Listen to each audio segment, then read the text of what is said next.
Hello students, आज हम class start करते हैं बीए सेकेंड ईयर की हिस्ट्री, जिसमें आज हम टॉपिक डिस्कस करेंगे गुलाम वंश के बारे में। गुलाम वंश में हमने अभी तक अध्ययन किया है कुतुबुद्दीन ऐबक, जिसने गुलाम वंश की स्थापना की थी। कुतुबुद्दीन ऐबक के पश्चात जो गद्दी पर बैठे वो थे उनके पुत्र आराम शाह, और आराम शाह को गद्दी से हटाने के पश्चात जो आगे जाके गद्दी पर बैठे हैं उनका नाम था इल्तुतमिश। इल्तुतमिश गद्दी पर बैठे थे। इल्तुतमिश का हमने इससे पिछली क्लास में अध्ययन कर चुके हैं। आखिरकार वो गद्दी पर 1211 ईस्वी में बैठे, 1236 ईस्वी तक उन्होंने शासन किया है।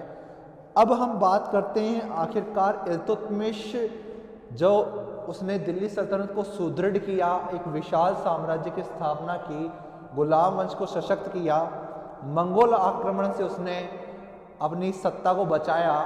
तो आखिरकार अब इसके पश्चात गद्दी पर कौन बैठता है? तो जैसे ही इल्तुतमिश की मृत्यु होती है तब रुकनुद्दीन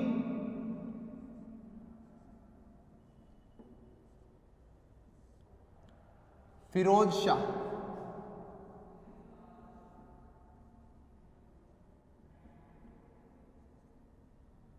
रुकनुद्दीन फिरोज शाह गद्दी पर बैठते हैं।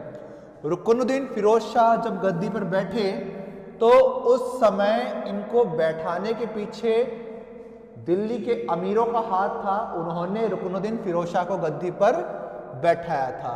तो आखिरकार जो रुकनुद्दीन फिरोज शाह गद्दी पर बैठे थे तो इनका शासनकाल केवल और केवल 1236 ईस्वी है। 1236 ईस्वी में इन्होंने शासन किया था। अब हम बात करते हैं रुकनुद्दीन फिरोज शाह कौन है। तो रुकनुद्दीन फिरोज शाह क्या है कि इल्तुतमिश के बेटे हैं। इल्तुतमिश था, उनके बेटे थे। यह इल्तुतमिश के बेटे थे और इनकी माता का नाम, यानी ये पिता हो गए इनके, अब माता कौन है इनकी? इनकी माता का नाम है शाह तुर्कान। शाह तुर्कान इनकी माता का नाम है। तो रुकनुद्दीन फिरोज शाह इल्तुतमिश के बेटे थे। इनकी मां का नाम था शाह तुर्कान, और शाह तुर्कान उस समय की प्रभावशाली महिला मानी जाती है। कहा जाता है कि शाह तुर्कान उस समय की सबसे प्रभावशाली महिला थी। शाह तुर्कान उस समय प्रभावशाली महिला किस प्रकार से थी? क्योंकि शाह तुर्कान एक ऐसी महिला थी जिसने अपने पुत्र के शासनकाल में सत्ता का वास्तविक उपभोग किया। शाह तुर्कान एक ऐसी महिला थी जिसने अपने पुत्र को कंट्रोल में रखा और उसके शासन को संभाला था शाह तुर्कान ने। और इतिहास में यह लिखा मिलता है कि शाह तुर्कान काफी दानवीर भी थी। वह जो सूफी संत होते थे, गरीब होते थे, उन्हें धन देती थी, उनको यानी दान दक्षिणा करती थी। तो शाह तुर्कान एक ऐसी महिला थी जिसका सत्ता में प्रभाव तो था ही, परंतु यह एक सामाजिक कार्यों में भी काफी ज्यादा रुचि रखती थी। परंतु कहा जाता है कि शाह तुर्कान और रुकनुद्दीन फिरोज शाह यानी इल्तुतमिश की मृत्यु हो गई तो उसके पश्चात शाह तुर्कान और रुकनुद्दीन फिरोज शाह का जो व्यवहार है वो इल्तुतमिश के परिवार के साथ अच्छा नहीं रहा। यह बताया जाता है कि इल्तुतमिश का जो ये पुत्र है रुकनुद्दीन फिरोज शाह, यह इल्तुतमिश की जो अन्य बेगमें थी यानी उसकी वाइफ्स थी, या कह सकते हो रुकनुद्दीन फिरोज शाह की सौतेली मां, तो उनके साथ वह दुर्व्यवहार करता था। और उस दुर्व्यवहार के कारण उसका कह सकते हो उस समय रुकनुद्दीन फिरोज शाह की काफी कह सकते हो आलोचना भी हुई। वहां के लोगों ने आलोचना की। साथ में इल्तुतमिश यानी इसका एक भाई था, इल्तुतमिश का बेटा या फिर इसका भाई कह सकते हैं, जिसका नाम था कुतुबुद्दीन। कुतुबुद्दीन ऐबक नहीं है, ये कुतुबुद्दीन नाम से एक इल्तुतमिश का लड़का भी था। तो इसको क्या किया कि इसको अंधा करवा दिया उसने। क्या किया? इसको अंधा करवा दिया ताकि सत्ता के लिए कोई व्यक्ति इसका विरोध ना कर सके। तो रुकनुद्दीन फिरोज शाह ने क्या किया? अपने एक भाई कुतुबुद्दीन का अंधा करवा दिया और उसे जेल में डाल दिया था, परंतु जेल से तो बाद में हटा दिए क्योंकि अंधा व्यक्ति कर भी क्या सकता है। परंतु रुकनुद्दीन फिरोज शाह जब गद्दी पर बैठा तो उस समय गद्दी पर बैठा तो उसने आपसी ग्रह कलह ही उत्पन्न कर ली। अपने ही घर में उसने एक कलह का वातावरण उत्पन्न कर दिया और इस ग्रह कलह के कारण ही आगे जाके व्यवस्थाएं बिगड़ गई। तो देखा जाता है कि रुकनुद्दीन फिरोज शाह जैसे गद्दी में बैठा तो अपने भाई को अंधा करवाता है, अपने सौतेली माओं के साथ बुरा व्यवहार करता है। और रुकनुद्दीन फिरोज शाह के बारे में ये भी कहा जाता है कि यह गद्दी पर बैठने के बाद में सत्ता इसको हजम नहीं हुई। जब सत्ता हजम नहीं हुई तो इसने क्या किया?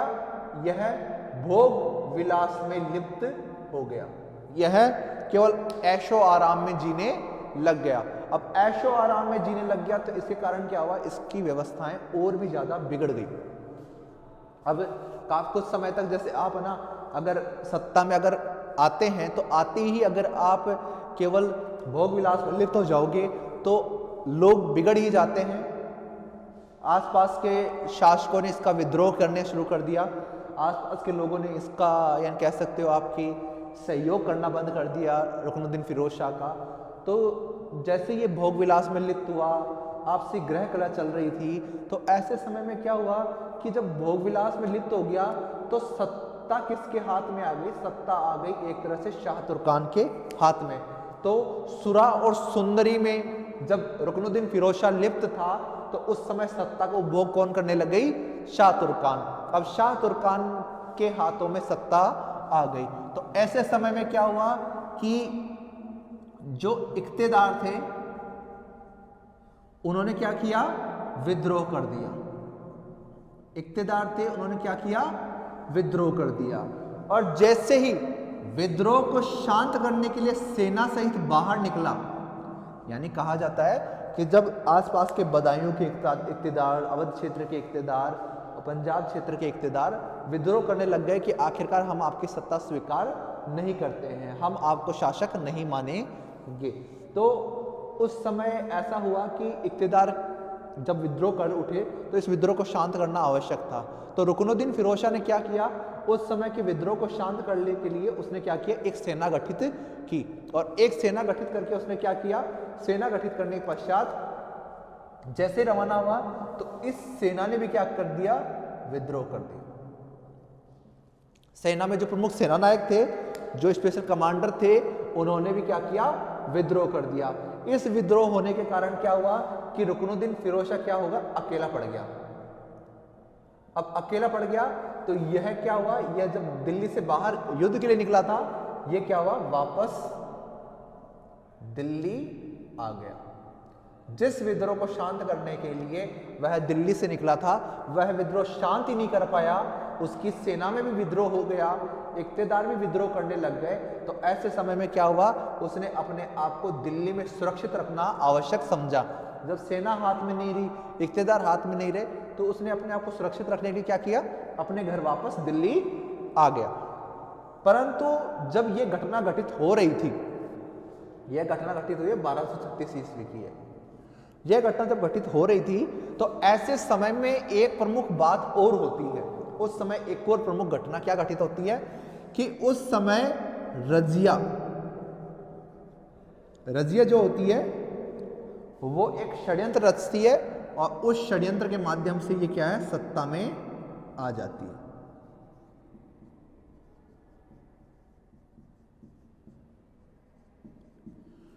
रजिया क्या होती है? सत्ता में आ जाती है। और जो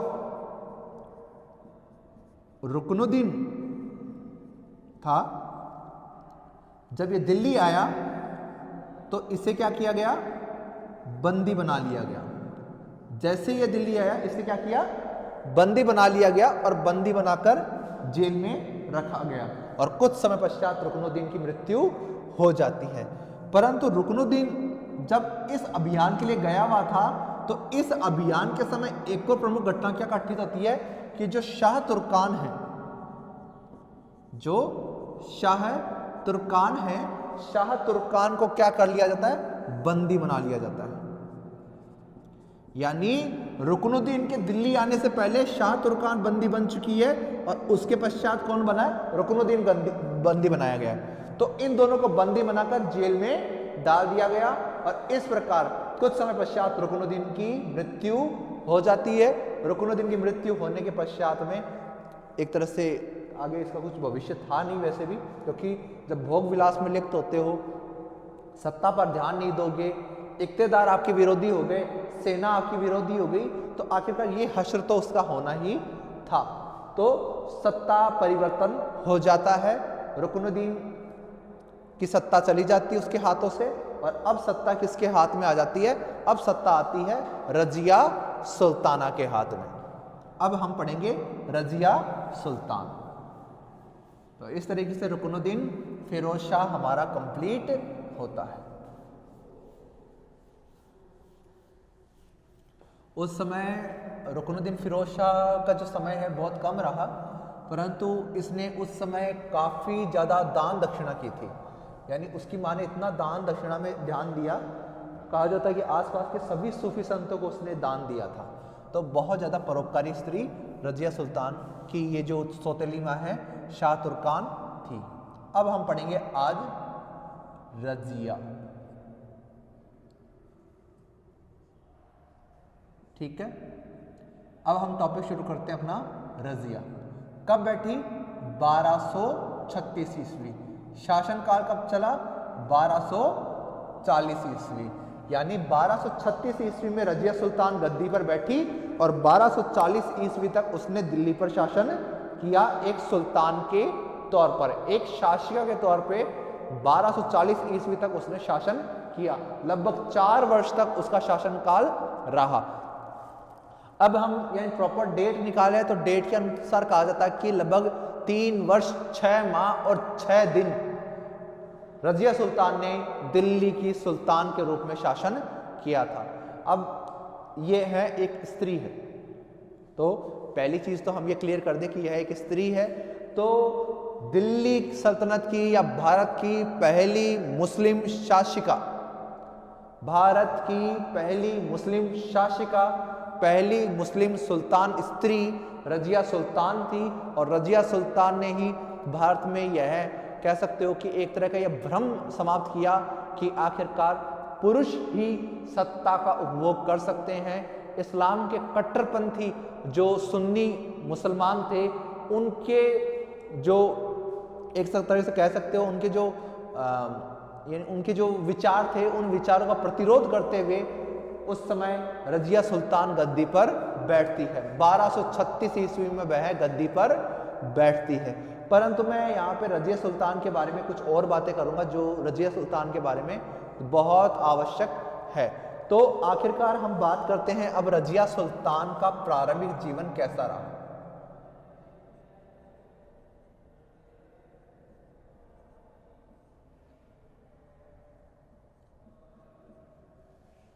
तो रजिया सुल्तान के बारे में कहा जाता है कि इनके पिता का नाम क्या था, इल्तुतमिश।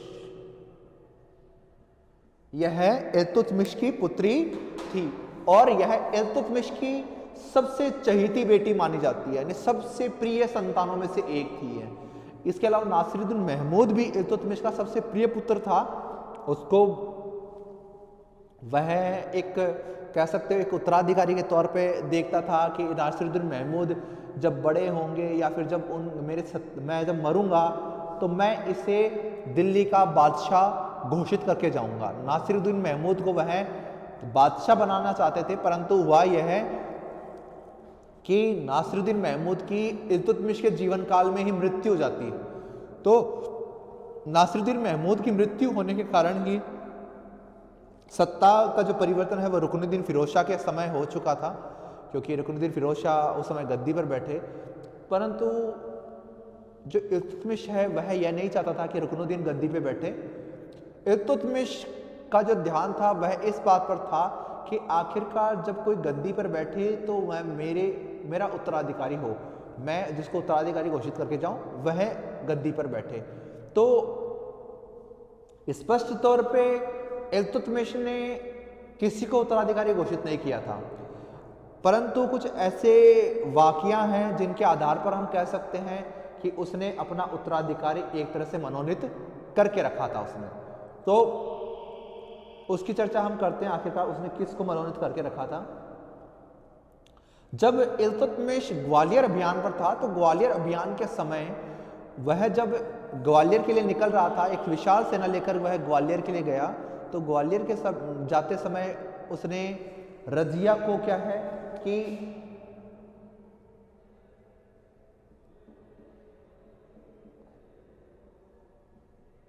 दिल्ली का व्यवस्थापक बना के गया।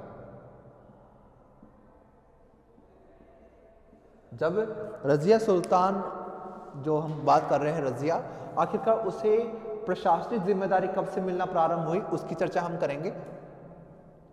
तो इल्तुतमिश ने क्या किया, इल्तुतमिश जब छोटे मोटे कार्य होते थे तो रजिया से सलाह करता था पहले भी, परंतु हुआ यह है कि जब नासिरुद्दीन महमूद की मृत्यु हो गई तो उसके पश्चात जब उसे ग्वालियर अभियान के लिए जाना पड़ा, एक लंबे अभियान के लिए जाना पड़ा, तो इल्तुतमिश ने जाते समय रजिया को क्या किया, दिल्ली का व्यवस्थापक नियुक्त कर दिया कि दिल्ली में अगर व्यवस्था बिगड़े, दिल्ली में अगर किस तरह की दिक्कत आती है तो तुम निर्णय लोगी और तुम ही यहाँ की व्यवस्था चलाओगी। इल्तुतमिश ने यह घोषणा करके वह निकल गया। यानी अब दिल्ली का कह सकते हो सूबेदार कह सकते हो, गवर्नर कह सकते हैं, इक्तेदार कह सकते हैं, कलेक्टर कह सकते हैं। तो एक तरह से व्यवस्था उस समय रजिया सुल्तान के हाथ में आ गई।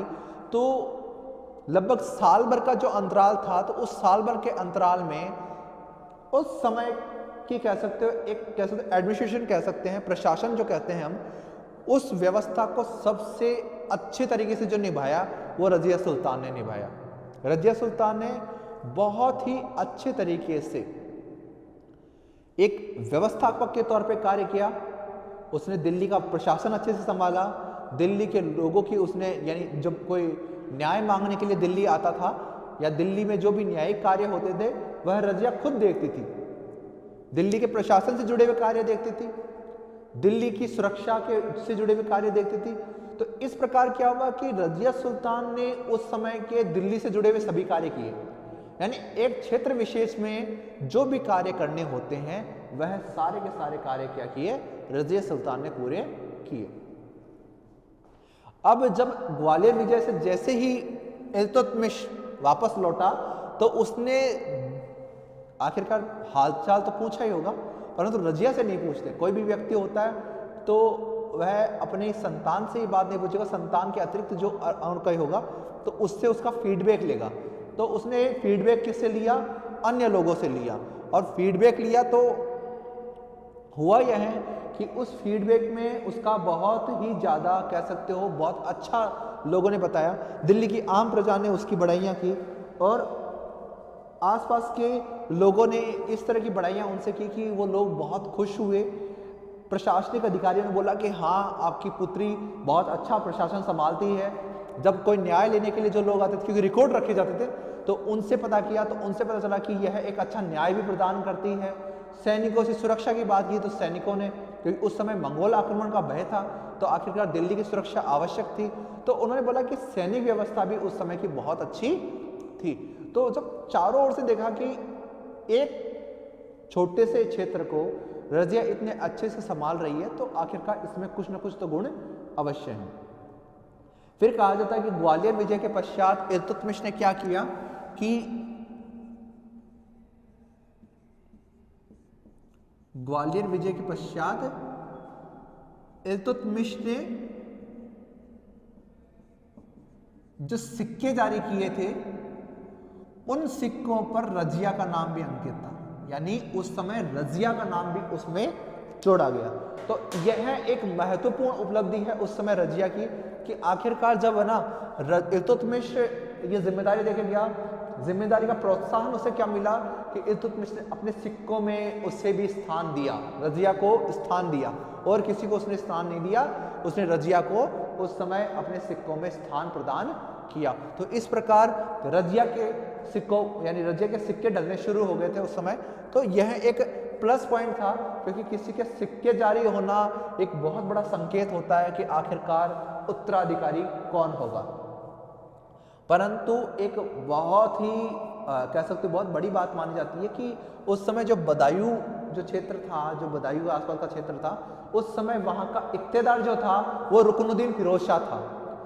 तो उस समय जब ये शासिका बनी है रजिया सुल्तान, उस समय वो किसी प्रांत की इक्तेदार नहीं थी, यह केवल दिल्ली में एक राजकुमारी के तौर पर रह रही थी। इसने दिल्ली का प्रशासन संभाला था, काम आता था, परंतु इल्तुतमिश ने अपने जीवन काल में किसी भी प्रांत का इक्तेदार रजिया को नहीं बनाया। जबकि इसके विपरीत रुकनुद्दीन फिरोज शाह जो थे, जिसका हम पहले पढ़ चुके हैं, वह बदायूं के सूबेदार भी रह चुके हैं। तो बदायूं के सूबेदार रहने के बावजूद भी इनको क्या किया, आगे जाके कोई स्थान नहीं मिला। रुकनुद्दीन फिरोज शाह के बारे में कहा जाता है कि बदायूं के बाद में उन्हें लाहौर की भी जागीर प्राप्त हुई, लाहौर के भी वो इक्तेदार रहे, परंतु रजिया सुल्तान को किसी भी प्रांत का इक्तेदार नहीं बनाया गया।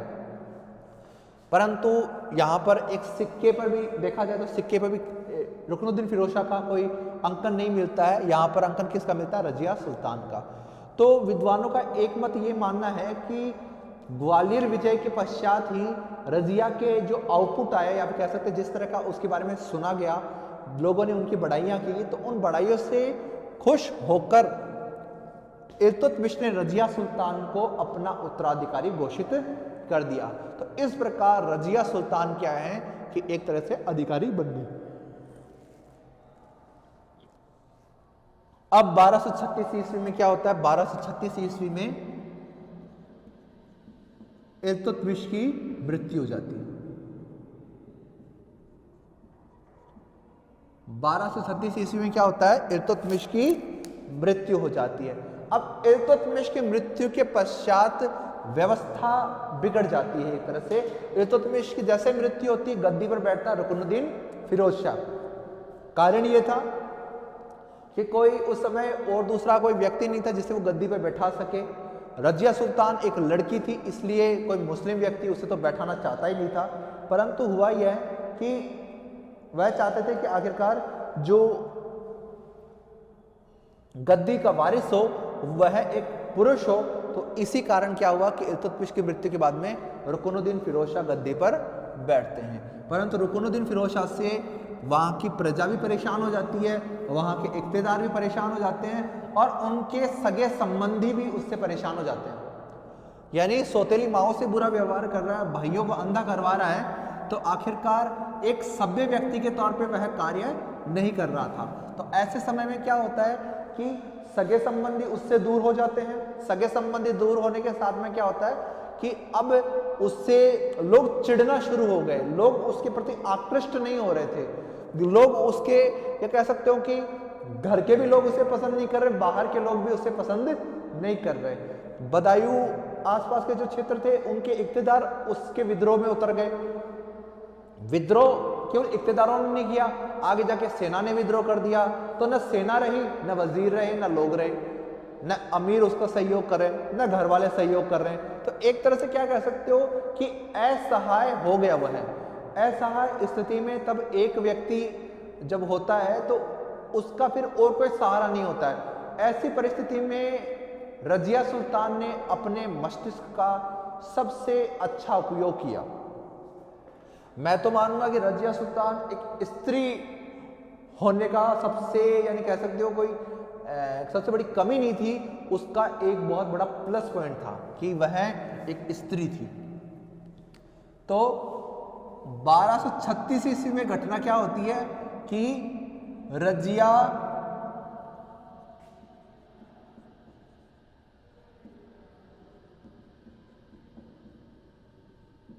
रजिया का सत्ता में आना। अब रजिया सत्ता में आई कैसे, हम इसकी बात करेंगे। आखिरकार 1236 ईस्वी में रुकनुद्दीन फिरोज शाह तो गद्दी पे बैठ गया। अब रुकनुद्दीन फिरोज शाह जब गद्दी पे बैठा हुआ है तो आखिरकार गद्दी पर रजिया कैसे आ गई, आखिरकार गद्दी पर रजिया का आने का कारण क्या था। तो बात की जाती है कि 1236 ईस्वी में जब आसपास के इक्तेदार विद्रोह कर रहे थे, आसपास के जब इक्तेदार विद्रोह कर रहे हैं इक्तिदार का विद्रोह चल रहा है, तो रुकनुद्दीन फिरोज शाह के समय, उस समय क्या हुआ कि उसे उन विद्रोह को शांत करना जरूरी हो गया था, क्योंकि एक नहीं, दो नहीं, कई इक्तिदार विद्रोह कर रहे हैं। तो उन विद्रोहों को शांत करने के लिए उसने अभियान किया। जब सेना लेकर वह गया, यानी नगर से बाहर, जैसे ही वह नगर से, दिल्ली से बाहर गया, सेना लेकर गया, तब रजिया ने क्या किया? रजिया ने सबसे पहले धारण किए लाल वस्त्र। मैं आपको बताऊंगा लाल वस्त्र क्या होते हैं उस समय के। फिर लाल वस्त्र धारण करके क्या किया कि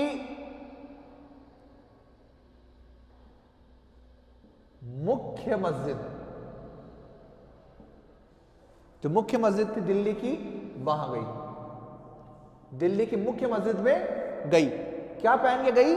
लाल कपड़े, लाल वस्त्र पहन के गई मुख्य मस्जिद में। मुख्य मस्जिद में गई और क्या बोला कि इल्तुतमिश की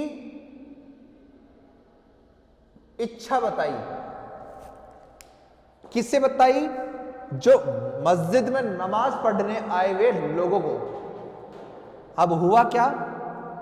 जैसे ही रुकनुद्दीन फिरोज शाह वहां से गया, रजिया सुल्तान ने लाल वस्त्र पहने और लाल वस्त्र पहनकर पहुंच गए मस्जिद में, और मस्जिद में चढ़कर यह बोला कि आपके सुल्तान बादशाह इल्तुतमिश, जिसे आप इतना पसंद करते थे कि उन्हें आपने बादशाह बनाने के लिए लाहौर तक आक्रमण करने के लिए भेजा था, उन्होंने मुझे उत्तराधिकारी नियुक्त किया, यानी रजिया सुल्तान को नियुक्त किया था। परंतु मेरी गद्दी किसने हथिया ली? रुकनुद्दीन ने हथिया ली। अब रुकनुद्दीन अब खुद की बात रख दी, इल्तुतमिश की बात रख दी, अब बात करती है रुकनुद्दीन की। तो बोलती है कि रुकनुद्दीन, जो कि एक अत्याचारी व्यक्ति है, भोग विलास में लिप्त रहने वाला व्यक्ति है, उन्होंने हमारे परिवार के साथ जातियां की हैं और वह प्रशासनिक ध्यान नहीं रखता है, जितने भी इक्तिदार हैं वो उसका विद्रोह कर रहे हैं, तो वह एक अच्छा शासक नहीं है। अब आप बताइए कि क्या आप मेरा सहयोग करेंगे कि मैं सत्ता में आऊं? तब दिल्ली की जो जनता थी, इल्तुतमिश की इच्छा जाहिर की, तो क्या किया कि दिल्ली की जो जनता है, उन जनता से आग्रह करने पर दिल्ली की जनता ने, दिल्ली के अमीरों ने रजिया को गद्दी पर बैठाया। ये कोई साधारण बात नहीं है। जितना भी हम मध्यकालीन या आधुनिक, जितना भी हम इतिहास पढ़ेंगे, उन इतिहासों में एक रजिया सुल्तान का नाम इसीलिए नहीं लिया जाता कि वो एक पहली मुस्लिम शासिका है। यह एक ऐसी शासिका है जिसको दिल्ली की जनता ने गद्दी पर बैठाया है, न कि इसने युद्ध किया है, न किसी अमीर का सहारा लिया, न सेना का सहारा लिया, न भाइयों का सहारा लिया, न मां का सहारा लिया, न बाप का सहारा लिया। सहारा किसके लिया? जनता का सहारा लिया। जनता के मन में वह बैठी हुई थी। 1 साल तक उसने दिल्ली की जनता की सेवा की अपने पिता के समय। तो दिल्ली की जनता रजिया सुल्तान को अच्छे से जानती थी वह कैसी है। तो दिल्ली की जनता के सामने जब वो लाल वस्त्र पहन के आई, अब मैं आपको बताता हूं लाल वस्त्र क्यों पहन के आई।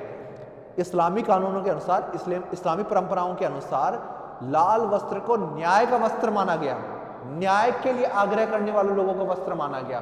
तो लाल वस्त्र न्याय मांगने के लिए वह आई। क्या न्याय मांगने के लिए आई? वो है कि इल्तुतमिश ने मुझे उत्तराधिकारी बनाया जबकि गद्दी पर कोई और है। अब दिल्ली की जनता, आप ये बताइए, शासन तो आप पर हो रहा है, आप किसे शासक बनाना चाहते हैं? तब दिल्ली की जनता ने क्या किया? एक समूह में दिल्ली के किले में आए, किले के अंदर प्रवेश करके शाह तुर्कान को बंदी बनाया। बंदी बनाने के पश्चात रजिया को गद्दी पर बैठाया। यह भारतीय इतिहास में पहली बार हुआ है कि आम प्रजा ने किसी को सुल्तान बनाया है, नहीं तो सुल्तान बनाने में आम प्रजा का कोई हाथ नहीं होता। यह पहला ऐसा शासन है, पहली ऐसी औरत है, पहली ऐसी स्त्री है जिनको गद्दी पर दिल्ली की जनता ने बैठाया। पहली ऐसी व्यक्ति, इंडिविजुअल पर्सन की बात करें, एक कह सकते हो स्वतंत्र व्यक्ति की बात करें, तो भी रजिया पहली है जिनको दिल्ली की जनता ने गद्दी पर बैठाया था। इससे पहले किसी ने उसे गद्दी पर नहीं बैठाया। तो दिल्ली की जनता ने रजिया सुल्तान को क्या किया, गद्दी पर बैठा दिया। अब जब वह गद्दी पर बैठ चुकी है तो शाह तुर्कान को बंदी बनाया गया। शाह तुर्कान को बंदी बनाने के पश्चात अब रुकनुद्दीन फिरोज शाह क्या होते हैं, एंटर होते हैं दिल्ली के अंदर। जैसे ही वो प्रवेश करते हैं तो रुकनुद्दीन फिरोज शाह को भी बंदी बना लिया जाता है और बंदी बनाकर जेल में डाल दिया जाता है। इस प्रकार 1236 ईस्वी में रजिया सुल्तान दिल्ली की शासिका बन जाती है। तो यह हमने दिल्ली की जो सत्ता है वह हमने किसको सौंपवा दी, अब हमने सौंपवा दी इसे रजिया सुल्तान को। तो अब रजिया सुल्तान जब गद्दी पे बैठी तो गद्दी पर बैठते उनके पास समस्याएं क्या क्या थी। पहली मुख्य समस्या ये थी कि उसे असंगठित राज्य मिला। अब कहेंगे कि सर ये पिछले वाले चैप्टर में भी आपने बोला, अभी भी बोल दिया, तो आखिरकार हर राजा को ये प्रॉब्लम होती है क्या? ये प्रॉब्लम ऐसे हुई कि आप देखें कि बहराम शाह रुकनुद्दीन फिरोज शाह जब गद्दी पर बैठे थे तो इख्तियारों ने विद्रोह कर दिया था। तो जब ये गद्दी पर बैठी तब भी तो वो विद्रोही थे, उस समय भी वो विद्रोह था। तो आखिरकार वो विद्रोह तो शांत, रुकनुद्दीन फिरोज शाह विद्रोह शांत करके थोड़ी ना आया, वो तो भाग के आ गया। तो वो विद्रोह उस समय भी विद्यमान था। तो इस तरह से क्या हुआ कि उसे एक असंगठित राज्य मिला, विद्रोहियों को उसे शांत करना आवश्यक था। तो फिर दूसरी प्रॉब्लम थी अमीरों का विद्रोही व्यवहार, यानी अमीर क्या है, बार बार में कोई व्यवस्था नहीं बैठती तो वह विद्रोह कर देते थे। यह विद्रोही व्यवहार भी उसकी एक समस्या बनी हुई थी। अब हम आगे बात करते हैं, असंगठित राज्यों का विद्रोह व्यवहार हो गया। तीसरी समस्या थी सत्ता की वैधता, क्योंकि सत्ता में अभी तक कोई स्त्री शासिका नहीं हुई तो उससे अपनी सत्ता की वैधता स्थापित करनी थी। लीगली वो है उस चीज पे थी या नहीं थी, इस बात को उसे साबित करना था कि आखिरकार दिल्ली पे कोई पुरुष नहीं, कोई स्त्री भी शासन कर सकती है। और स्त्री शासन को सुदृढ़ करने के लिए उसने सत्ता की वैधता स्थापित की। तो यह प्रॉब्लम हुई। चौथी जो दिक्कत है वह है मंगोल आक्रमण। चौथी जो प्रॉब्लम है वो है मंगोल आक्रमण। तो यह भी उसके साथ समस्याएं रही। तो यह प्रमुख समस्याएं हैं जो रजिया सुल्तान के साथ में रही, सत्ता की वैधता, मंगोल आक्रमण, अमीरों का विद्रोही व्यवहार और असंगठित राज्य। तो इस प्रकार यह चार समस्याएं उसके साथ में रही। अब क्या होता है कि जब रजिया सुल्तान गद्दी पर बैठ चुकी हैं, सत्ता में आ चुकी हैं, तो अब उन्होंने क्या किया कि सत्ता में आते ही सबसे पहले उन्होंने क्या किया, विद्रोहियों का दमन किया।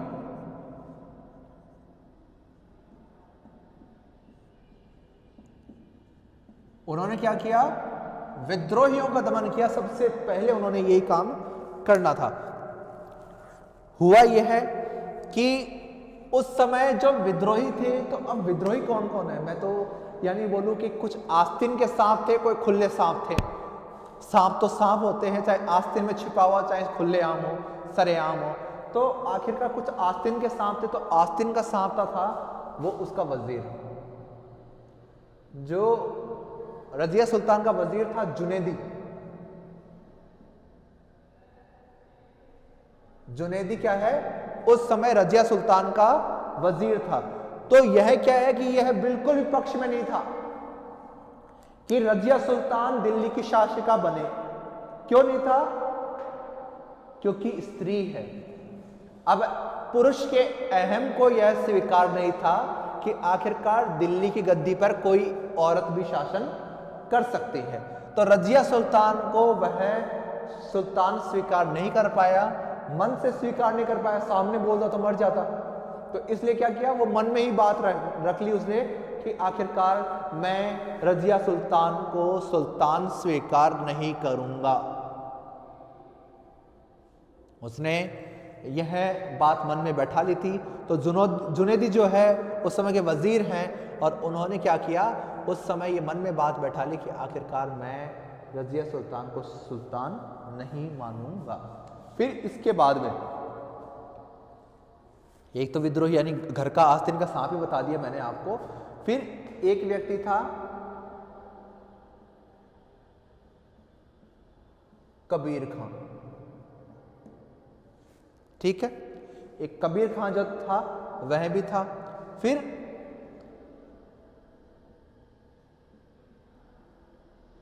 Mohammad salary, Mohammad salary. फिर इसके बाद में है सैफुद्दीन,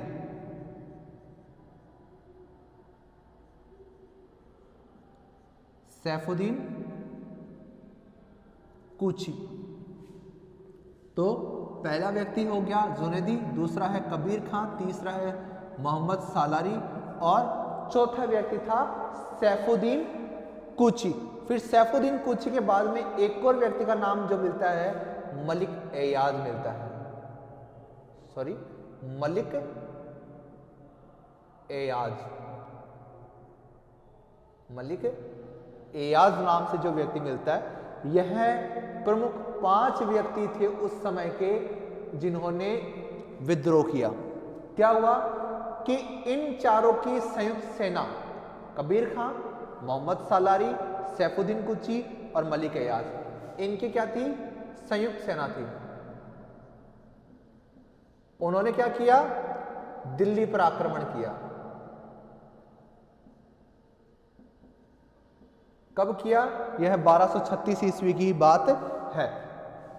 जैसे ही रजिया सुल्तान गद्दी बैठी, इन्होंने विद्रोह कर दिया, आसपास सांठगांठ बैठाई और सेना लेकर पहुंच गए दिल्ली। अब चारों लोग वहां पर पहुंच गए। कौन कौन, कबीर खां, मोहम्मद सालारी, सैफुद्दीन कूची और मलिक एयाज, यह चारों के चारों लोग वहां पर सेना का लेके चले गए और खेमा डाल दिया।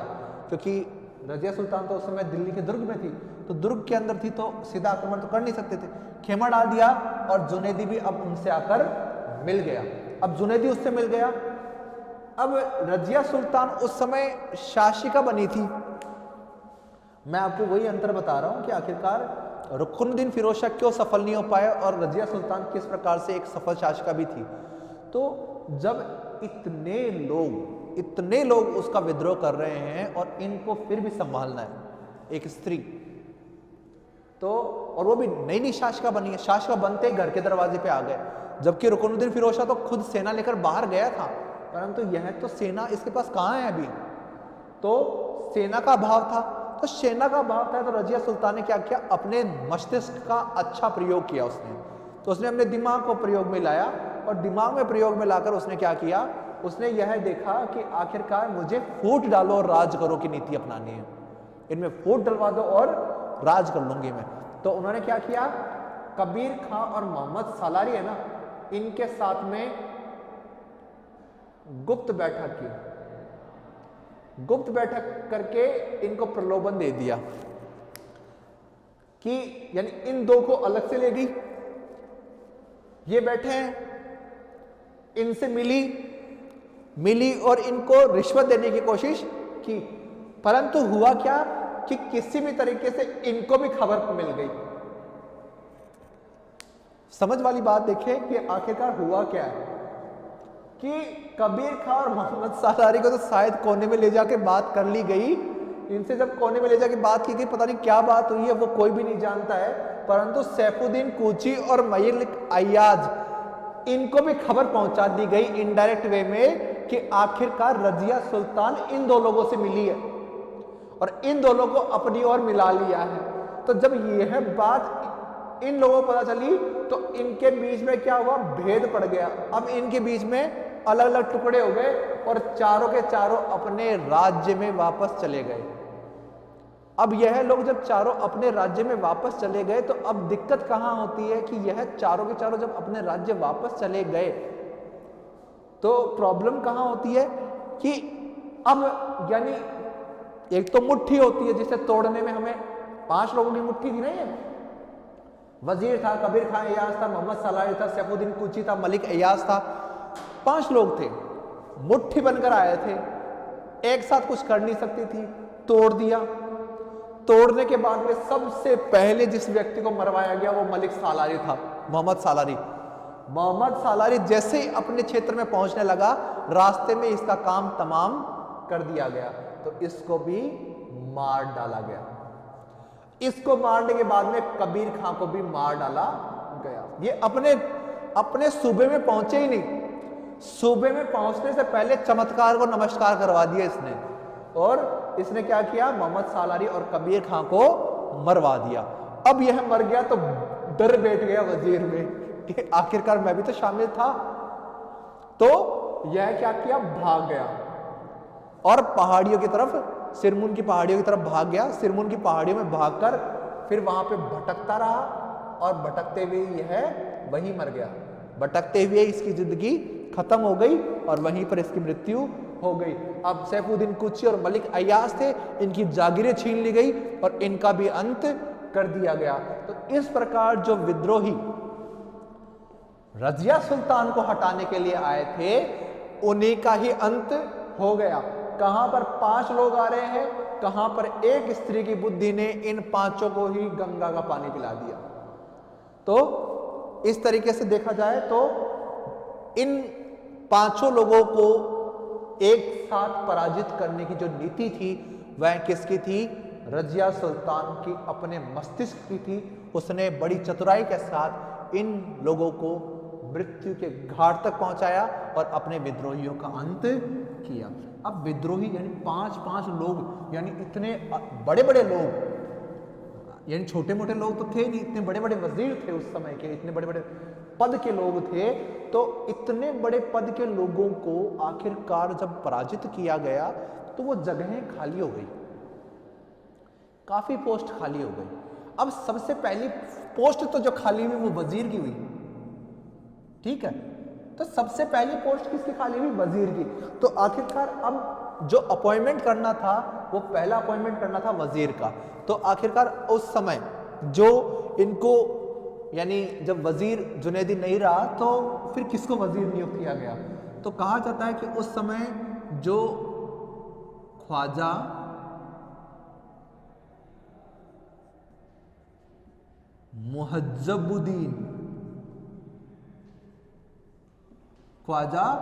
मुहज्जबुद्दीन को उस समय वजीर नियुक्त किया गया। जुनैदी के स्थान पर ख्वाजा मुहज्जबुद्दीन को उस समय वजीर नियुक्त किया गया। उसके बाद में दूसरा है पद अमीर ए आखूर, काफी ज्यादा प्रचलित है अमीर ए आखूर। अब अमीर ए आखूर कौन है, अमीर ए आखूर पद होता है शाही घुड़सवार का। तो यहां पर याकूत को नियुक्त किया गया। किसको नियुक्त किया गया, याकूत को। और यह सबसे विवादित पद था,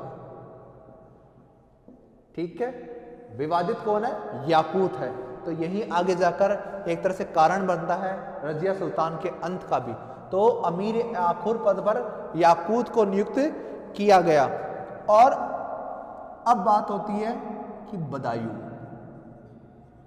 उस समय की बहुत महत्वपूर्ण जागीर है। बार बार मैं कह रहा हूं बदायूं। तो उस समय गुलाम वंश की सबसे महत्वपूर्ण जागीर बदायूं मानी जाती है। तो बदायूं में उसे नियुक्त किया ऐतगिन को। ऐतगिन नामक व्यक्ति को बदायूं का सूबेदार नियुक्त किया गया।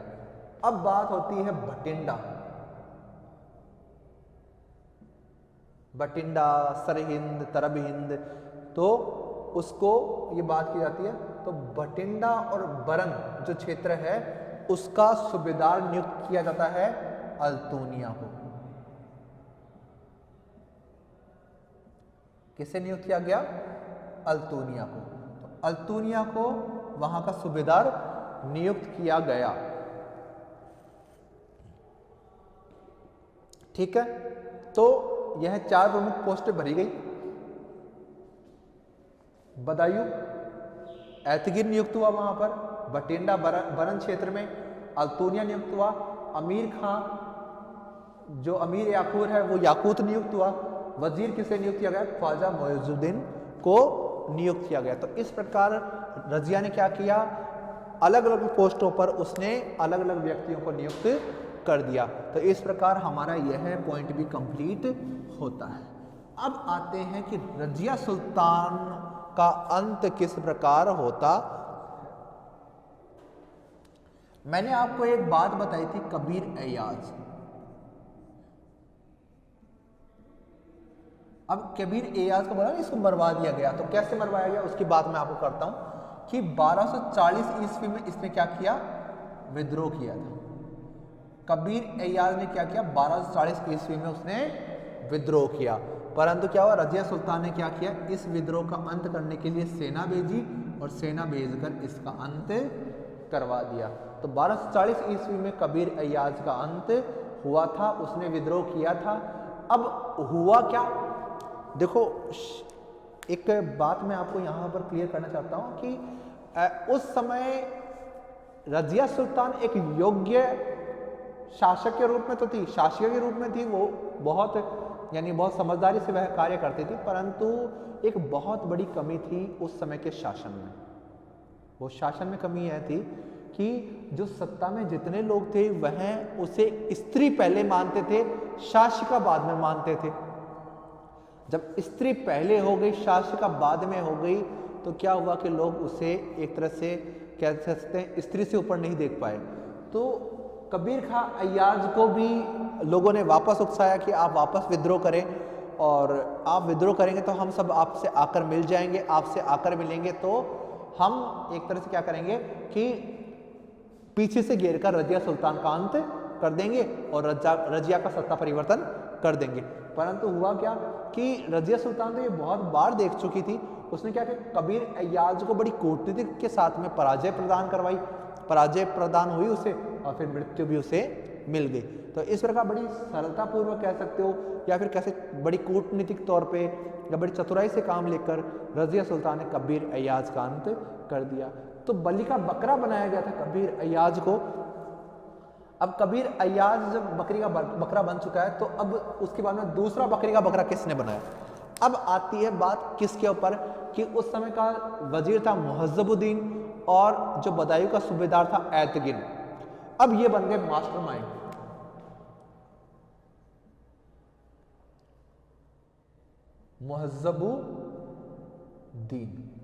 मुहज्जबुद्दीन और प्लस ऐतगिन, इन्होंने क्या किया, इन्होंने मिलाया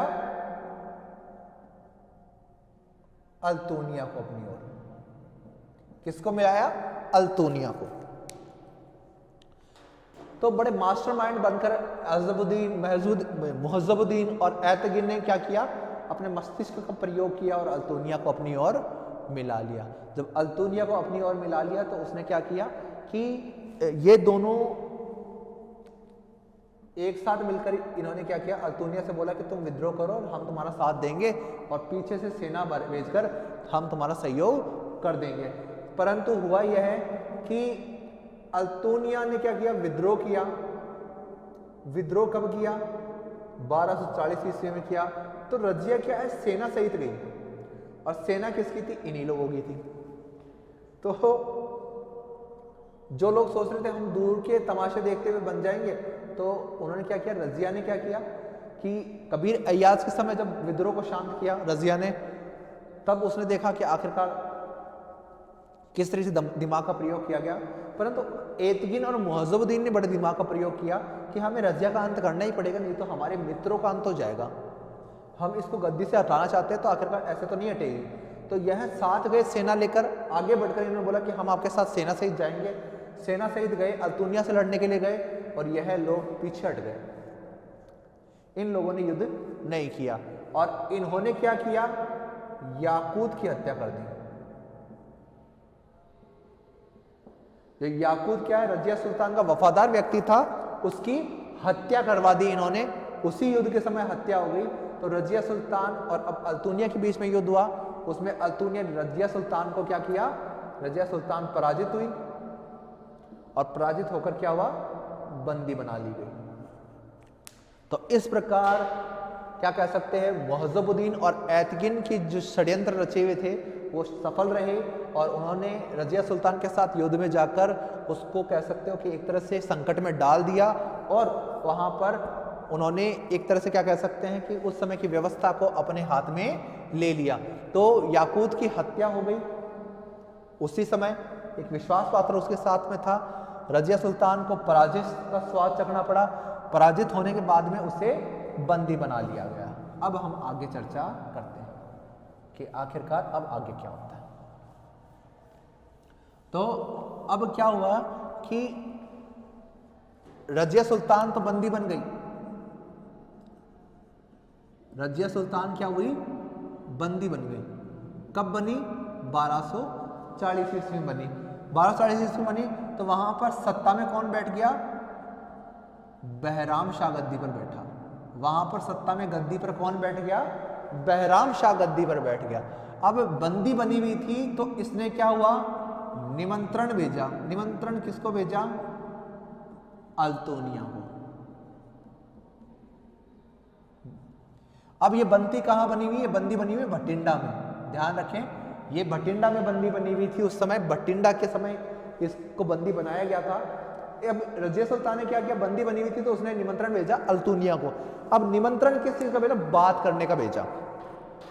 तो रजिया बहुत अच्छा दिमाग रखती थी, सत्ता को इस तरीके से आसानी से नहीं छोड़ना चाहती थी। तो उसने क्या किया कि अल्तुनिया को निमंत्रित किया कि आप आकर मेरे से बात करें, और आपको मेरे से बात करने में कोई डर की बात तो है नहीं। आपकी बंदी हूं मैं एक तरह से, तो बंदी के साथ आपको बात करने में क्या प्रॉब्लम है। तो रजिया सुल्तान ने बात करने के लिए अल्तुनिया को बुलाया, और अल्तुनिया से जब बात हुई तो बात होने के पश्चात ये डिस्कस हुआ कि आखिरकार हमें क्या करना है आगे।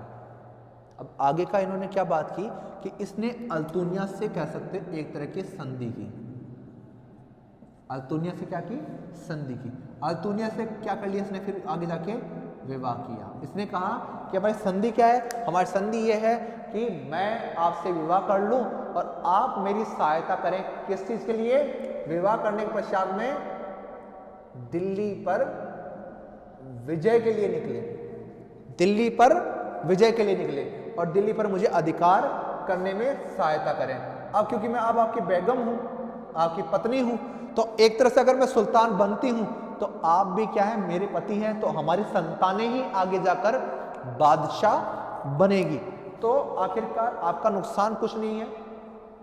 तो दिल्ली की सत्ता का अप्रत्यक्ष प्रलोभन दिया गया अल्तुनिया को, उससे विवाह कर लिया गया। विवाह के पश्चात अल्तुनिया और रजिया सुल्तान दोनों मिलकर दिल्ली के लिए निकले, परंतु दिल्ली में उन्हें क्या मिली, पराजय प्राप्त हुई। अब क्या हुआ, दिल्ली जब वो निकले तो दिल्ली में निकलने के बाद में, दिल्ली के लिए निकले, रास्ते में ही उन्हें पराजय प्राप्त हो गई और बहराम शाह की सेना ने अल्तुनिया और रजिया सुल्तान की सेना को पराजित कर दिया। पराजय होने के पश्चात ये भाग गए। भागे कहां पर, किस जगह के लिए भागे, भटिंडा के लिए। भटिंडा के लिए भाग रहे थे, परंतु क्या हुआ, रास्ते में केथल नामक स्थान पर, केथल, ध्यान देना आप, केथल नामक स्थान पर इनकी डकैतों ने हत्या कर दी। केथल नामक स्थान पर डकैतों ने रजिया सुल्तान और अल्तुनिया की हत्या कर दी। तो जब पराजय के पश्चात वो भागे तो रास्ते में विश्राम करने के लिए केथल रुके, एक पेड़ के नीचे विश्राम कर रहे थे। पेड़ के नीचे विश्राम कर रहे थे तो डकैतों ने उन्हें लूटा और लूटने के पश्चात इनकी हत्या कर दी। और इस प्रकार भारत की एक कह सकते हो महान शासिका रजिया सुल्तान का अंत हो जाता है। और इस प्रकार 1240 ईस्वी में रजिया सुल्तान की मृत्यु हो जाती है। रजिया सुल्तान ने अपने समय में, इसका जो शासनकाल है, शासनकाल है वो 3 वर्ष 6 माह 6 दिन का है। 3 वर्ष 6 माह और 6 दिन तक इसने शासन किया। और केथल में इसकी मृत्यु हुई। केथल में मृत्यु कैसे हुई, डकैतों ने इसकी हत्या कर दी थी। तो इस प्रकार भारत की एक कह सकते हो योग्य शासिका का अंत इतना बुरा हुआ कि उसे डकैतों के द्वारा मरना पड़ा। अब इस तरह की बातें होने के पश्चात अब हम बात करते हैं कि आखिरकार आगे हुआ क्या, आगे हुआ क्या, कि इसके बाद में हमें क्या देखने को मिलता है। तो अब आगे बात होती है कि रजिया सुल्तान जितनी महान शासिका थी उसका अंत क्यों हो गया, उसको क्यों मार दिया गया, आखिरकार उसकी सत्ता क्यों नहीं चल पाई। तो बहुत से इतिहासकार ये कहते हैं कि उसकी यानी वो एक स्त्री थी। बहुत से इतिहासकार जैसे इब्न बतूता, उस समय के तत्कालीन जितने भी सल्तनत कालीन इतिहासकार हैं, सब यह बात करते हैं कि आखिरकार रजिया सुल्तान एक स्त्री थी, उसका स्त्री होना ही उसका सबसे बड़ा अवगुण था और इसी अवगुण के कारण उसकी हत्या हो गई। तो एक तरह से हम बात करें कि वहाँ के पुरुष ये स्वीकार नहीं कर पाए कि उन पर एक स्त्री शासन करे, एक स्त्री उनके ऊपर सत्ता स्थापित करे, तो वह बर्दाश्त नहीं कर पा रहे थे स्त्री को, तो इसलिए उन्होंने उसका विद्रोह किया और उसका विरोध करके उसको पराजित करवाया और आखिरकार उसे मरवा भी डाला। तो रजिया सुल्तान के स्त्री होना ही काफ़ी नहीं था, कुछ लोगों को और प्रॉब्लम्स भी थी। जैसे कहा जाता है कि जो रजिया सुल्तान है वह राजसी ठाट बाट से रहती थी, वह यानी कुबा और कोट पहनती थी, यानी बहुत बड़े बड़े, यानी कह सकते हो कि वो टोपी पहनती थी एक बड़ी, और पुरुषों के कपड़े पहनती थी, और पुरुषों की तरह सुल्तान की तरह जो होता है ना, जैसे इल्तुतमिश गद्दी पे बैठता था, तो उसी तरीके से वह भी गद्दी पर आकर बैठती थी। वह पर्दे में नहीं रहती थी, क्योंकि इस्लाम में तो पर्दा जायज़ बताया गया है स्त्री के लिए, तो वह पर्दे में नहीं रहती थी, तो उसके कारण वह गद्दी पर बैठती थी। इसके कारण प्लस वह पुरुषों को, या जो जितने भी पुरुष अधिकारी थे उनको ऑर्डर्स देती थी, उनसे आग्रह नहीं करती थी, उनको ऑर्डर देती थी सुल्तान की तरह। तो इसके कारण और उनके कपड़े पहनने के कारण, उनके सुल्तान की तरह रहने के कारण, इसके कारण उनको क्या कह सकते हैं, पुरुषों को अपने पौरुष पर ठेस लगी और उन्होंने रजिया सुल्तान का विद्रोह किया और विद्रोह करके षड्यंत्र रचे, और षड्यंत्रों के कारण ही रजिया सुल्तान का अंत हुआ। तो इस तरीके से एक इतिहासकार ने बहुत सही कहा है कि रजिया का अंत उसकी योग्यता ने नहीं किया, बल्कि उसकी स्त्री होने ने किया। अगर वह स्त्री नहीं होती, एक पुरुष होती, तो वह उस समय की सबसे योग्य, सबसे सफल शासक बनकर दिखाती, परंतु उसको उसके आसपास के लोगों ने सहयोग नहीं किया। क्यों नहीं किया? क्योंकि वह एक स्त्री थी। अब हम बात करते हैं अगले शासक बहराम शाह। बहराम शाह तो 1240 से 1242 ईस्वी तक इसने शासन किया। ठीक है, बहराम शाह ने 1240 ईस्वी से 1242 ईस्वी तक शासन किया। तो यह कौन है? यह इल्तुतमिश का बेटा है। यह कौन है? यह इल्तुतमिश का बेटा है। ठीक है, बहराम शाह इल्तुतमिश का बेटा है। अब बहराम शाह के बारे में हम और चर्चा करते हैं कि जब अल्तुनिया ने विद्रोह किया था, जब अल्तुनिया ने विद्रोह किया 1240 ईस्वी में, तभी एतगिन और मुअज़्ज़बुद्दीन ने डिसाइड कर लिया था कि आखिरकार रजिया के मरने के बाद में हमें बहराम शाह को गद्दी पर बैठाना है। तो आखिरकार यह चीज़ तो पहले ही निश्चित हो चुकी थी, आखिरकार गद्दी पर कौन बैठेगा। तो 1240 ईस्वी में जब बहराम शाह गद्दी बैठाया तो इसका पूर्व निश्चय पहले ही हो चुका था। एतगिन ने उस समय उस षड्यंत्र का कह सकते हो लीडर था, उस षड्यंत्र को इसी ने कह सकते हो कार्य रूप प्रदान किया। तो जब एतगिन और मुअज़्ज़बुद्दीन ने क्या किया, उस समय ये षड्यंत्र रचा, तो बहराम शाह से बात की गई। बहराम शाह से जब बात की गई तो उससे ये कहा गया कि हम आपको गद्दी पर बैठा देंगे, परंतु आपको हमारी सुननी पड़ेगी, प्लस आपको हमारे अनुसार कार्य करना पड़ेगा। आप शासक रहेंगे, परंतु सत्ता का वास्तविक उपभोग हम करेंगे। सत्ता किसके अधीन रहेगी? हमारे अधीन रहेगी। तो बहराम शाह को यह बात कही गई कि आखिरकार सत्ता किसके अधीन है? हमारे अधीन रहेगी, आपके हाथ में सत्ता नहीं रहेगी। तो इसी कारण क्या हुआ कि आखिरकार बातें और बिगड़ना प्रारंभ हो गई। अब बहराम शाह के हाथ में सत्ता होने के बावजूद भी सत्ता नहीं थी। अब इसके समय एक पद गठित हुआ, नायब ए मुमलिकत। नायब ए मुमलिकत, ठीक है।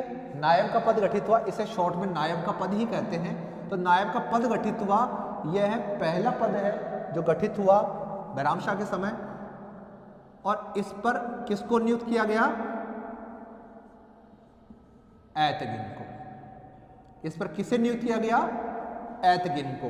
और उस समय जो वजीर है वो कौन है? मुहज्जबुद्दीन। मुहज्जबुद्दीन। मुहज्जबुद्दीन को उस समय का कह सकते हैं हम वजीर नियुक्त किया गया। जो वजीर तो उस समय रजिया के समय भी था, परंतु इस समय भी वह इसी पद पर रहा। परंतु ऐतगिन को क्या पद मिला? नायब का पद मिला। अब मैं बताता हूं आखिरकार ये काम करता क्या है।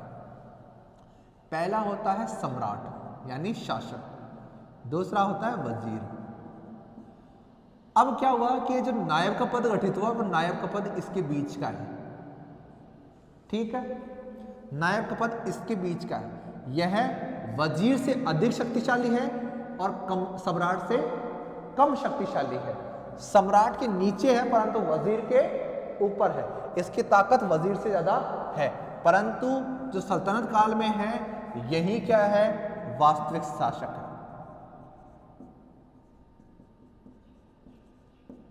वास्तविक शासक या वास्तविक सत्ता किसके हाथ में थी? नायब के हाथ में थी। यानी उस समय जो सत्ता का उपभोग है वह कौन करता था? नायब करता था। नायब उस समय सत्ता का उपभोग करता था, नायब के हाथ में ही यह सत्ता थी। तो नायब उस समय जो होता था वो सम्राट से कम शक्तिशाली था, परंतु इतना भी कम नहीं था, क्योंकि जो ऐतगिन है उसने बहराम शाह को एक तरह से कंट्रोल में करके रखा था। वजीर से अधिक शक्तिशाली है और ऐतगिन पहला नायब अधिकारी है। पहला नायब अधिकारी है ऐतगिन। तो 1240 ईस्वी में ऐतगिन इस पद पर बैठा। तो ऐतगिन के बैठने के बाद में कुछ समय पश्चात इसकी क्या हुई कि हत्या कर दी गई। ऐतगिन की हत्या कर दी गई। कुछ समय पश्चात ही नायब की हत्या हो गई और इस प्रकार नायब का पद खाली भी हो गया। तो बहराम शाह ने 1240 ईस्वी में सत्ता स्थापित की थी। कहा जाता है कि ऐतगिन की हत्या भी है ना बहराम शाह ने करवाई थी।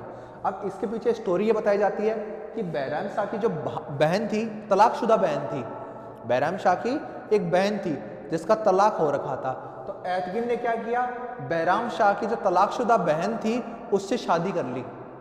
जब बहराम शाह की तलाकशुदा बहन से उसने शादी कर ली तो बहराम शाह को बुरा लगा कि आखिरकार कोई उसका अधिकारी उसकी बहन की से शादी कैसे कर सकता है। तो उसे ये अच्छा नहीं लगा और उसने क्या किया? इसका विरोध किया। और इस विरोध के कारण क्या हुआ? आखिरकार ऐतगिन की हत्या करवा दी गई और उसकी हत्या भी उसके दफ्तर के अंदर करवाई गई। जहाँ पे उसका कार्यालय था, उसका जहाँ ऑफिस था, वहाँ पर ही उसकी हत्या हुई। बाद में जब उसने हत्या करवा दी तो अमीरों ने सोचा कि कल हमारी भी हत्या करवाएगा। तो इसलिए क्या किया कि 1242 ईस्वी में ना बहराम शाह की भी हत्या करवा दी गई। और बहराम शाह की हत्या होने यानी 1242 में ही क्या हुआ? बहराम शाह की भी हत्या करवा दी गई। क्यों करवा दी गई बहराम शाह की हत्या? क्योंकि बहराम शाह उस समय इतना प्रभावशाली नहीं रह पाया और उसको यानी हटाना बहुत आवश्यक हो गया था। तो बहराम शाह को क्योंकि सत्ता में बैठा तब तो वो मान गया था कि आप सत्ता चलाएं, मैं कुछ नहीं करूंगा। परंतु आखिरकार बहराम शाह भी ये चाहता था कि आखिरकार सत्ता मेरे हाथों में ही रहे। तो इस प्रकार बहराम शाह के इसी कारण उसने क्या किया कि अपनी सत्ता के उपभोग के लिए उसने ये काम कर लिया। अब बहराम शाह जैसे ही यानी सत्ता से हटा, 1242 में उसकी मृत्यु हुई। तो उसके बाद में जो गद्दी पर बैठते हैं उनका नाम है अलाउद्दीन मसूद शाह। उसके बाद में गद्दी पर बैठते हैं अलाउद्दीन मसूद शाह। अलाउद्दीन मसूद शाह। अब अलाउद्दीन मसूद शाह उस समय के एक प्रमुख शासक हैं। यह कौन है? यह भी एक ऐसे व्यक्ति हैं जिन्होंने यानी उन अमीरों की बात सुनी और अमीरों के साथ में उन्होंने मिलकर यह सत्ता चलाई थी। तो अमीरों के सहयोग से ही इन्होंने भी सत्ता स्थापित की और दिल्ली में शासन किया था इन्होंने।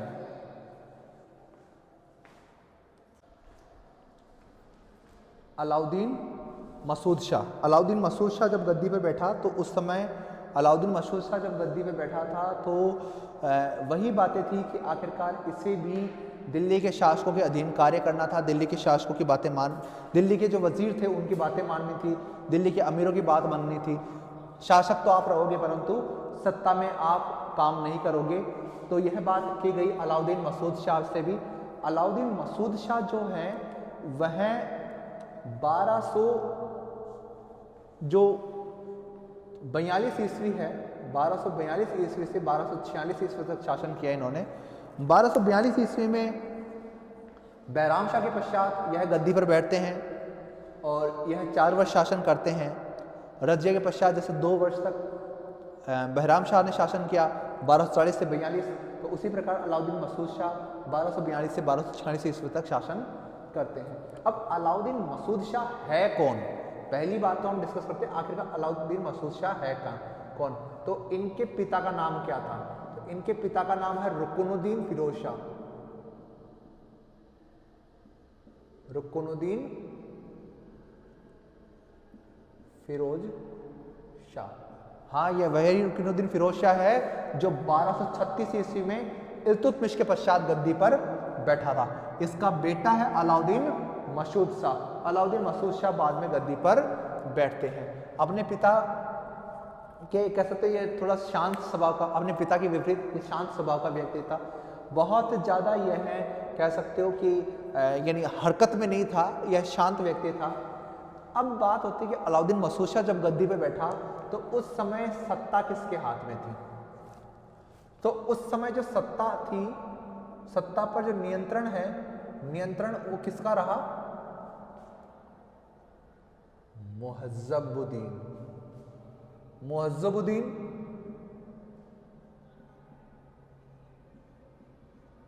जो कि उस समय भी क्या था? वजीर था, उसके हाथ में सत्ता थी, उसने सत्ता पर नियंत्रण कर रखा था और उसी ने ही मसूद शाह को गद्दी पर बैठाया था। परंतु इस समय नायब कौन था? आखिरकार ये पद तो गठित हो चुका है ना, तो अब इस पद पर कौन है?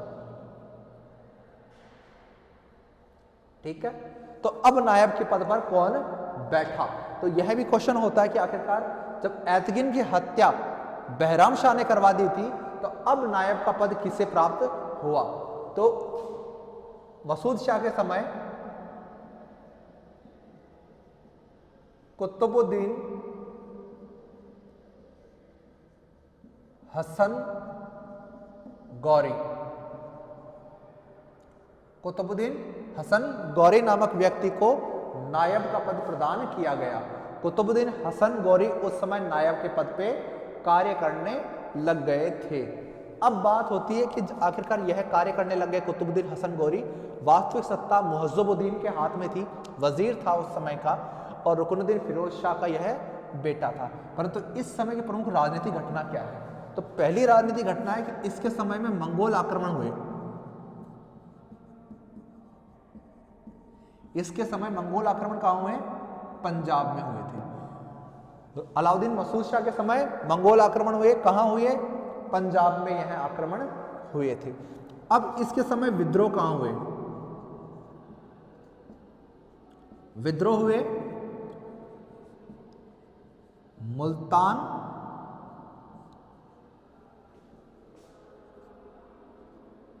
उच्च और बंगाल। आपको मैं 3 नाम बता रहा हूं, मुल्तान, उच्च और बंगाल। मुल्तान और उच्च पाकिस्तान में है, बंगाल पश्चिम बंगाल जो वर्तमान में है वह बंगाल क्षेत्र है, तो वह क्षेत्र है। यह तीनों के तीनों विद्रोह कर उठे, इन तीनों ने विद्रोह कर दिया। अब इसमें क्या हुआ कि मुल्तान और उच्च के लिए क्या हुआ कि मसूद शाह ने सेना भेजी। कब भेजी? 1245 ईस्वी में। 1245 ईस्वी में मुल्तान और उच्च के लिए सेना भेजी गई, और जब सेना भेजी गई तो यहां पर क्या हुआ, अधिकार कर लिया गया, यानी यहां पर उन्हें विजय प्राप्त हुई और मुल्तान उच्च का क्षेत्र पुनः दिल्ली सल्तनत में मिला लिया गया। परंतु क्या हुआ, बंगाल के विरुद्ध वो अभियान नहीं कर पाया और बंगाल क्या हुआ, स्वतंत्र हो गया। तो इस समय क्या हुआ कि इस समय अलाउद्दीन मसूद शाह के समय बंगाल को स्वतंत्र एक तरह से सत्ता स्थापित हो गई, क्योंकि सुल्तान ने इस पर कोई विशेष ध्यान दिया नहीं। मुल्तान उच्च के विरुद्ध सेना भेजी गई, जिसके कारण क्या हुआ, 1245 में वहां पर दिल्ली सल्तनत का पुनः अधिकार स्थापित हो गया। तो यानी उस समय जो प्रांतीय शासक हैं वह विद्रोह करना शुरू कर दिया था उन्होंने। अब बात होती है कि आखिरकार इन्होंने विद्रोह करना क्यों शुरू कर दिया। जब बार बार में यानी अमीर और जो साथ में जो अधिकारी काम कर रहे हैं वह अधिकारी बार बार में शासक को परिवर्तित करते रहते हैं, तो सभी लोगों के मन में ये बात बैठ गई थी, आखिरकार हमारा क्या, हम किसके प्रति वफादार रहें। 2 साल हम बहराम शाह के वफादार रह गए, 4 साल इसके रह जाएं, आगे किसी के लिए 2 साल रह जाए, फिर किसी के लिए 4 साल रह जाए। तो इस प्रकार वफादारी किसके लिए रखें हम, जब सत्ता ही परिवर्तित की जा रही है इन वजीरों के हाथों, इन अमीरों के हाथों, जब सत्ता ही एक साथ नहीं है तो सुल्तान किसको माना जाए, इन वजीरों की जी हजूरी की जाए। यह भी तो उनके जैसे थे, यह भी तो किसी न किसी जगह इख्तेदार थे, अमीर थे, तो लोगों ने उस समय विद्रोह करना शुरू कर दिया था। तो यह विद्रोह होना प्रारंभ हो गए और 1246 ईस्वी में ये अलाउद्दीन मसूद शाह को भी बंदी बना लिया गया और मार दिया गया। तो इस प्रकार अलाउद्दीन मसूद ये हैं तो उनको भी पराजित कर दिया गया। अब बात होती है कि नासिर यानी अलाउद्दीन मसूद शाह को क्यों मारा गया, यानी इसकी हत्या क्यों हुई। तो अलाउद्दीन के इसकी हत्या के लिए ना बलबन ने षड्यंत्र रचा था। बलबन ने षड्यंत्र रचा और षड्यंत्र रच के अलाउद्दीन मसूद शाह को मरवा दिया, उसको कैद करवाया और कैद करवाकर उसे मरवा दिया गया। तो इसकी हत्या के लिए जो उत्तरदायी व्यक्ति है वह बलबन है। तो इस प्रकार 1246 ईस्वी में अलाउद्दीन मसूद शाह की हत्या हो गई और इस प्रकार अब दूसरे शासक को गद्दी पर बैठाने की तैयारी की जाने लग गई। अब हम आगे बात करते हैं इसके पश्चात गद्दी पर कौन बैठा। अब इसके बाद में गद्दी पर बैठे हैं नासिरुद्दीन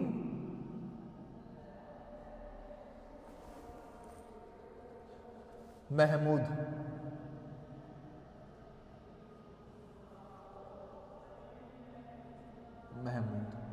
नासिरुद्दीन महमूद गद्दी पे बैठे 1246 ईस्वी में और ये गद्दी पर कब तक रहे, 1266 ईस्वी तक यह गद्दी पर रहे, यानी पूरे 20 वर्ष तक इन्होंने शासन किया। नासिरुद्दीन महमूद को गद्दी पर बैठाया गया। यह पहला ऐसा व्यक्ति है जिसके लिए बहुत से लोगों ने बात की कि आखिरकार अगर कहा जाए तो अल्लाह की गाय कहा गया नासिरुद्दीन महमूद को। बहुत ही शांत स्वभाव का व्यक्ति था, बहुत ही धार्मिक व्यक्ति था। धार्मिक व्यवहार होने के कारण इसको काफ़ी ज़्यादा इतिहास में स्थान दिया जाता है, परंतु एक शासक यह नहीं था। इसके समय नायब का जो पद है, नायब और जो वजीर है वो नियुक्त किससे किया गया, बलबन को। इसके समय नायब और जो वजीर का पद है वो किससे प्राप्त हुआ था, बलबन को। तो नासिरुद्दीन महमूद जो है वह यानी सत्ता में ज़्यादा इंटरेस्ट नहीं लेते थे, उन्होंने बलबन को ही सारे कार्य सौंप रखे थे, बलबन ही सारे कार्य करता था और बलबन के साथ में ही उन्होंने अपना सारा समय बिताया लगभग।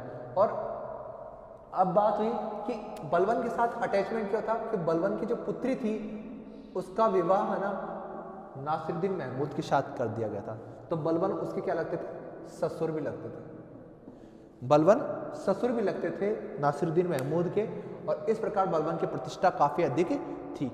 बलबन को उस समय हांसी का सूबेदार भी नियुक्त किया गया था, तो बहुत ज़्यादा पद प्राप्त हुए थे बलबन को। और बलबन ने नासिरुद्दीन महमूद के समय ही सबसे अधिक प्रतिष्ठा प्राप्त की थी। अब नासिरुद्दीन महमूद के बारे में ज़्यादा कुछ बताने को है नहीं, क्योंकि नासिरुद्दीन महमूद ने प्रत्यक्ष रूप से कोई शासन नहीं किया, उसने बलबन के हाथों शासन किया।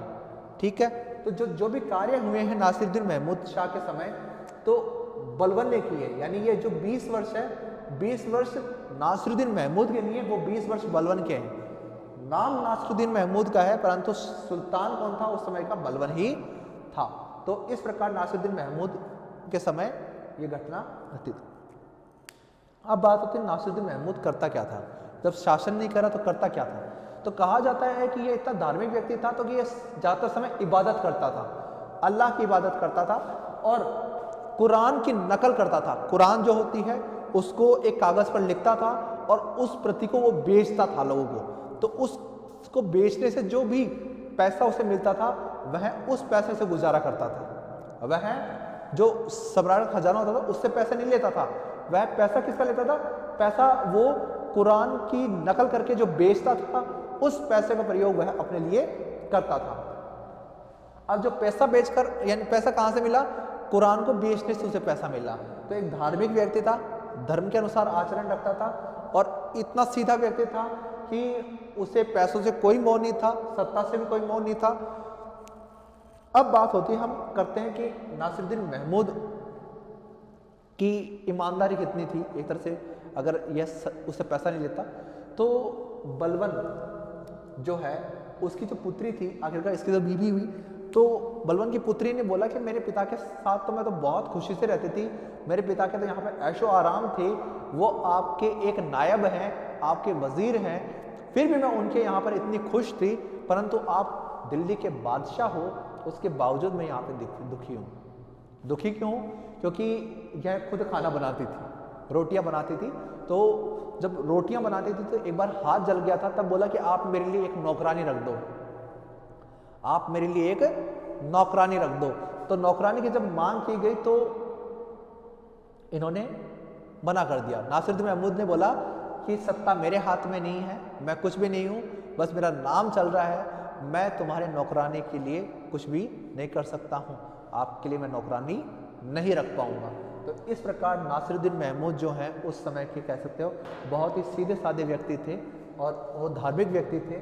उन्होंने शासन सत्ता से कोई संपर्क नहीं रखा, बस वह 20 सालों तक एक शासक के तौर पर नाम उनका चलता रहा, परंतु सत्ता उनकी नहीं थी।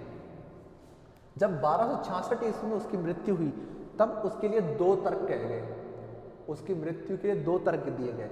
एक तो बोलते हैं हत्या और एक बोलते हैं इसकी मृत्यु हो गई, साधारण मृत्यु हो गई। हत्या के लिए कौन बोलता है और मृत्यु के लिए कौन बोलता है? तो मैं आपको 2 इतिहासकारों के नाम बता रहा हूँ जिन्होंने ये बातें कही है कि आखिरकार यह बीमारी से मरे हैं या फिर, जैसे सरहिंदी नामक तत्कालीन इतिहासकार ने कहा कि जो नासिरुद्दीन है वो बीमार थे।